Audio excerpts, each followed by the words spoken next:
petite ou grosse semaine, ça dépend dans quel sens on prend, mais voilà, pas beaucoup de jours entre deux matchs, avec un déplacement assez important. C'est bien, on garde le rythme ou c'est un petit handicap sur cette semaine? Bon, on n'a pas trop le choix, et puis bon, c'est la première fois que ça nous arrive. Je crois que c'est des équipes comme Châteauroux, ça leur est arrivé plusieurs fois. Ça modifie la semaine, évidemment, dans l'organisation. Mais voilà, là, ça a été basé sur la récupération surtout, et puis pour bien récupérer à la fois physiquement et psychologiquement du match qu'on vient de faire, parce que c'est à nouveau repartir à zéro, un autre combat contre une équipe contre qui c'est toujours difficile chez elle, qui, malgré la difficulté du classement, ça correspond pas trop non plus à ce qu'ils sont capables de faire sur le terrain. C'est quand même une équipe qui marque beaucoup à domicile, qui a réussi à avoir des bons résultats, mine de rien, face à des gros cylindrés du championnat. Donc voilà, un nouveau combat et un nouveau match compliqué à aborder. À nous d'être prêts. Affronter la lanterne rouge, ça ne veut pas dire un match facile, quoi. On passe d'une équipe qui n'a jamais perdu à une équipe qui n'a jamais gagné, mais ça reste aussi compliqué. C'est surtout, c'est pris par beaucoup de gens de cette manière-là, mais moi je prends pas ce match-là en fonction du classement. Moi je regarde les qualités et les faiblesses d'une équipe, je connais les qualités et les faiblesses de la mienne, et puis on essaye de faire en sorte que de bien préparer les joueurs pour que pour leur donner un maximum d'informations sur ce qu'est l'adversaire, se jouer sur nos forces. Mais il y a toujours l'inconnu du début, d'une nouvelle rencontre. Donc on peut pas savoir ce qui va se passer, et de toute manière le match ne sera pas sera beaucoup plus serré que ne peut le laisser penser le classement aujourd'hui, c'est évident. La confiance est quand même un élément très important dans ce genre de match. Tout dépend de comment tourne le match. C'est sûr que c'est un des challenges pour nous, c'est quelque part que le match puisse augmenter notre confiance et puis atteindre leur confiance en eux. Après, une équipe corse qui perd confiance à domicile, j'ai quand même rarement vu. Ils ont un coach, on peut compter sur lui pour donc moi encore une fois je m'attends, je dis toujours la même chose, mais je sais que c'est difficile à chaque fois, et que c'est pas parce qu'il y a un écart aujourd'hui, encore une fois on n'est qu'à la 9e journée, le seul écart qui comptera c'est l'écart qu'il y aura à la 34e.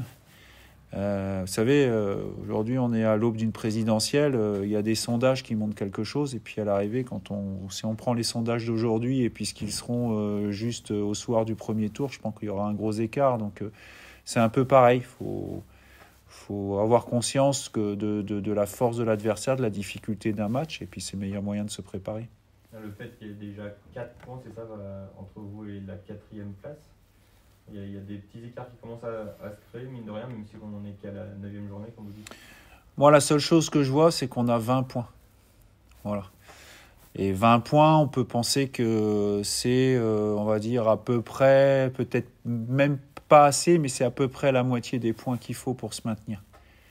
Voilà. C'est peut-être plus, la moitié sera peut-être plus à 21, 22 en fonction des années. Donc, moi, c'est la seule chose que je regarde. Qui est derrière, qui est au-dessus. Comment ? Tu joues toujours le maintien. Non, mais moi, je joue à chaque fois le match qui vient, et je sais que, parce qu'en national, vous avez parlé avec tous les coachs et tous les dirigeants, ce qui est important déjà, c'est d'assurer, c'est l'objectif de tout le monde, c'est d'être capable d'assurer la présence de l'équipe au même niveau la saison d'après. Et pour ça c'est l'objectif de chacun d'entre nous, et pour ça, le meilleur moyen, c'est de raisonner au match le match. Encore une fois, c'est ce que je vous dis, je n'ai pas un autre discours avec les joueurs, j'ai le même discours avec les joueurs.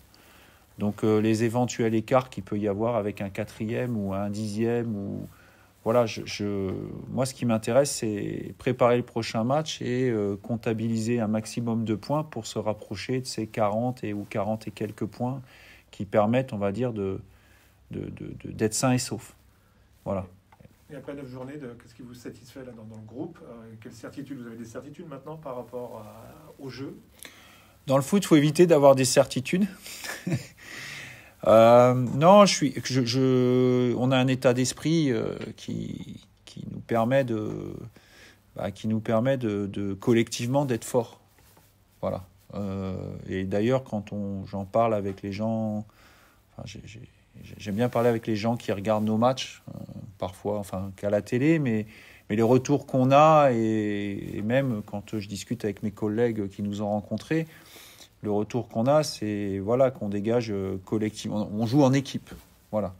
Et c'est ma principale satisfaction. Et c'est ça qui est le plus dur à maintenir. C'est-à-dire qu'il faut qu'on continue à jouer en équipe et que chacun joue pour l'équipe. Alors à travers ça, il y a des joueurs qui ressortent un petit peu plus que d'autres, mais quelque part, à la fin du match, quand on énumère la prestation individuelle entre nous, finalement, on arrive à énumérer tout le monde. Pourquoi ? Parce que tout le monde a joué pour l'équipe et l'équipe, quelque part, récompense tout le monde. Alors c'est bateau, encore une fois, ce que je dis, parce que je pense que tous les coachs qui ont une équipe qui est dans une bonne passe ils disent ça, mais c'est la vérité.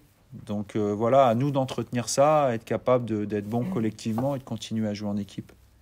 Vous avez des blessés, des suspendus, mais malgré tout ça, en fait, votre collectif, il ne change pas. En tout cas, par rapport à ce qu'on voit sur le terrain, ça c'est royal pour un entraîneur. On a travaillé là-dessus aussi depuis le début de saison. Quand avec Jean-Philippe Nallet, on s'est penché sur l'effectif, assez rapidement, on s'est dit, il faut avoir un effectif entre 20 et 23 joueurs de champ, plus 2-3 gardiens. Mais surtout avoir un groupe homogène qui permet, parce qu'on sait que la saison est longue, on sait qu'on a un jeu aussi qui n'est pas économe, et parce que on cherche à jouer d'une certaine manière. Et il faut être capable de prendre les relais de blessures, les relais de méformes aussi, les suspensions évidemment, parce que ça arrive. Et donc c'est évidemment une satisfaction quand vous avez des joueurs comme Goncalves, Kachi et Spano qui ne sont pas là, qui sont pratiquement une colonne vertébrale, et que l'équipe continue de fonctionner. C'est ça qui est bien, ça crée une émulation aussi à l'entraînement. Et comme je le disais au début, quand j'avais tout le monde, c'était difficile de mettre certains joueurs dans les tribunes. Aujourd'hui, on en met un peu moins parce qu'il y en a plus à l'infirmerie ou de suspendus. Mais voilà, c'est comme ça. Et tant mieux, mais il faut que ça dure. Et encore une fois, cet équilibre entre l'humilité et la confiance est toujours difficile à garder. En tout cas, il faut être très vigilant. Est-ce qu'on peut faire un petit peu de point justement sur les joueurs qui sont pas disponibles, sont des petits pépins, Romain notamment Spano forfait. Il y en a pour combien de temps encore Je sais pas encore. Ouais. Mais Spano forfait, Sens forfait, El Jawari forfait, Siwe forfait, Mendy Temanfo suspendu. Il me semble oublier quelqu'un, je suis désolé. Siwe, déjà au milieu de terrain, vous avez tout le monde. Ouais. Non, j'ai peut-être. Goncalves, Kachi reviennent de suspension. Donc ils sont à disposition du groupe. Ouais. Et Mathieu Sens, il y en a eu exactement, parce que la dernière fois qu'on s'était vu, vous m'aviez dit. Et Garbi, Bado sont à disposition du groupe. Voilà. La dernière fois qu'on s'était vu, vous m'aviez dit que Mathieu Sens était sur le point de reprendre collectif. Il a repris l'entraînement collectif, mais pas les oppositions. C'est-à-dire que tout ce qu'on fait, travail technique, sans opposition, il le fait.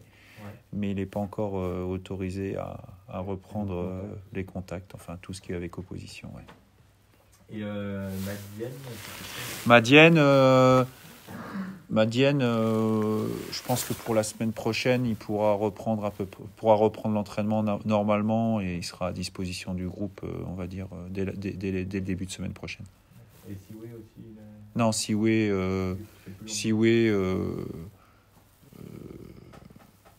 pas avant mi-novembre. Ah oui. Voilà, je vois large. Ok. Deux mots sur la coupe de terrain. Non.